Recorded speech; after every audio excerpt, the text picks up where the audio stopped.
A brawl is surely brewing.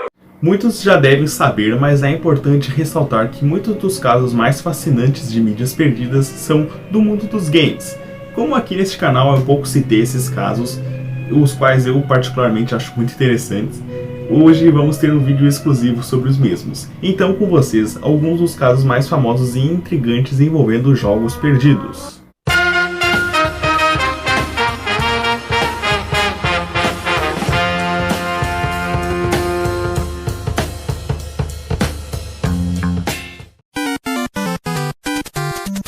No verão de 1995, a Nintendo lançava o que, para a época, era algo extremamente revolucionário no mercado mundial dos videogames e na tecnologia em geral.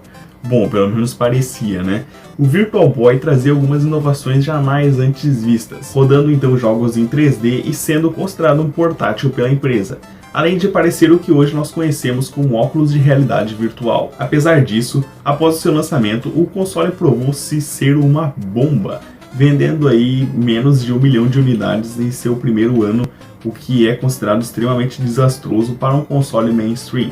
Vários problemas o levaram a ser descontinuado, como o preço, o fato de precisar de uma mesa, apesar de ser vendido como um portátil, e o principal deles, o videogame causava problemas de saúde nos seus usuários. O fato de ter que jogar com a cara enfiada em telas de baixa resolução e com cores limitadas apenas ao vermelho e o preto causava então dores nos olhos dos seus usuários, e lendas urbanas ainda afirmavam que o mesmo causava problemas cerebrais permanentes. Sendo descontinuado pouco mais de um ano após o seu lançamento, a vida curta do console da Big N provocou uma avalanche de jogos que foram cancelados, muitos deles quase estando totalmente prontos. Alguns acabaram sendo encontrados, mas outros não.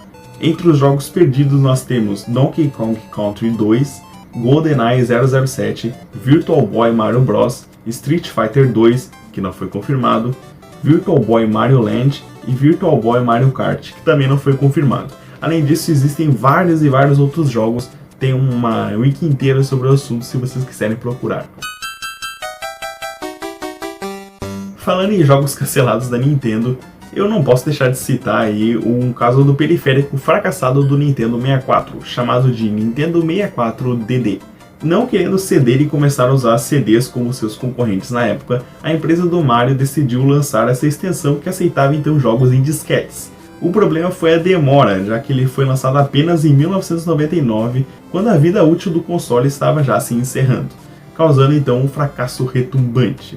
Alguns desses games então que foram cancelados e queriam chegar pela plataforma são Diablo, Mario Paint 64, Mother 3, Syncopter 64, Super Mario RPG 2 e vários jogos da série Mario Artist.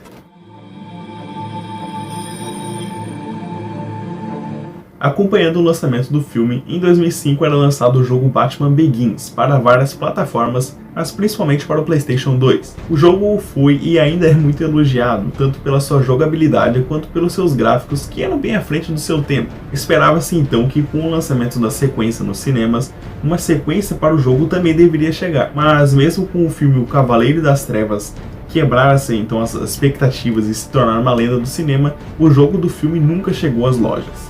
Ainda em 2008, Gary Oldman, que interpretou o Comissário Gordon nos filmes, deu a entender que já tinham gravado então linhas de diálogo para o jogo e que ele estava em andamento. O mesmo ele estava sendo desenvolvido pela Pandemic Studios, que teve alguns problemas durante o projeto, pois haviam algumas interferências externas. Alguns atrasos adiaram o game para ser lançado em dezembro de 2008. Mas os testes alpha em setembro deixaram claro que essa data não poderia ser cumprida, e a Pandemic Studio decidiu então pelo seu cancelamento. Algumas lendas urbanas afirmam que algumas das funcionalidades que estariam no jogo cancelado elas foram trazidas pela Rocksteady e implementadas em Batman Arkham Asylum, lançado em 2009.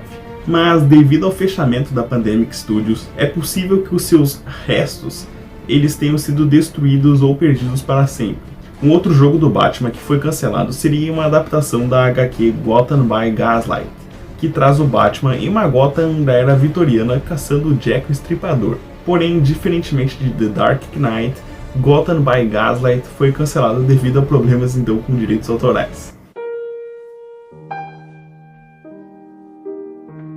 Um dos mais famosos filmes de terror da história, Hellraiser, ganhou um jogo pirata para o Nintendinho. Pena que foi perdido. Tudo começa quando o dono da Color Dreams, famosa empresa que lançava jogos não licenciados para o console, viu o filme Hellraiser e gostou tanto que achou que um jogo deveria ser lançado.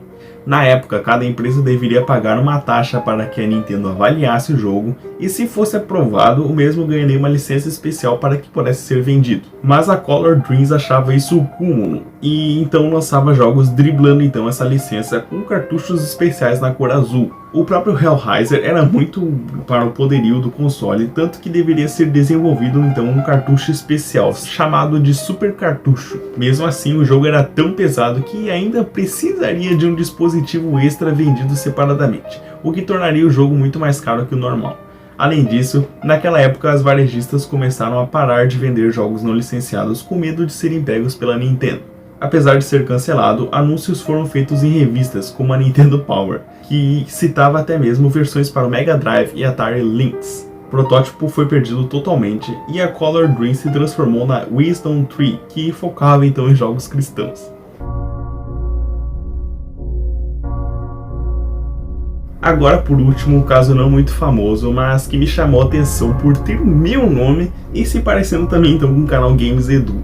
Também conhecida como Edu Juegos, a Edu Games produzia cartuchos piratas para Atari 2600 durante toda a década de 80 e até meados da década de 90. Sediada na Argentina, a maioria dos seus jogos conhecidos eram apenas clones com nomes trocados para se localizar melhor aos países latino-americanos. A maioria dos jogos catalogados pela Atari Mania nunca foi encontrada, com algumas pessoas acreditando então que eles nem mesmo existiam. Ou mais provável, que eles fossem apenas um logo colado nas embalagens dos jogos. Este último citado era bem comum em jogos lançados na Argentina e até mesmo aqui no Brasil, como podemos ver nessa arte de capa maravilhosa de Pac-Man lançada pela CCE aqui no Brasa. A maioria desses jogos listados tem nomes bem genéricos, como Tarzan, Space Power, Sword Quest e Star Wars 3. Além do mais, todos esses jogos têm algumas pistas de que sejam outros jogos que tiveram seus nomes trocados. Apesar disso, não deixa de ser uma história no mínimo curiosa. O fantasma encontrar-se-á com o Sombra. Bom, esse foi o vídeo de hoje, espero que tenham gostado.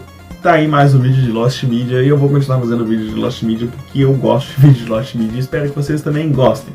E nesse vídeo aqui claramente não foi citado alguns casos que são até famosos, porém são falsos, como o Kakarot, eu não sei como é que se fala isso aí, e aquele jogo PS de PS2, o Yeah Yeah Babies One, que também é outro caso famoso, mas que todos eles têm alguma outra explicação que tiram do critério que eu usei para fazer essa lista aqui, mas possivelmente terá um vídeo sobre isso no futuro, talvez jogos perdidos falsos, alguma coisa assim.